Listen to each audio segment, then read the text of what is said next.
how to add Wisely card to Cash App. So I'm going to show you two methods. For the first one, we are going to click on our profile icon here in the top right. Then we'll simply scroll down until we see the section for linked banks, open it, and then we will select link debit card.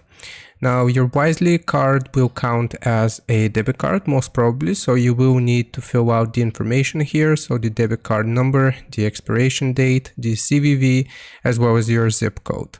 Now if that doesn't work for you for some reason, another way of how we can add Wisely to Cash App is by clicking on no card here. And then it's going to load up a list of all of the different bank accounts and bank institutions. So we will just have to click on continue and search for Wisely. And you should be able to find this, wisely.mywisely.com. So if we click on here, we can log in with our Wisely account, and this should transfer over our data from Wisely to Cash App and should essentially connect the two. So I hope this helps you out. Leave a like and sub, and I'll see you next time.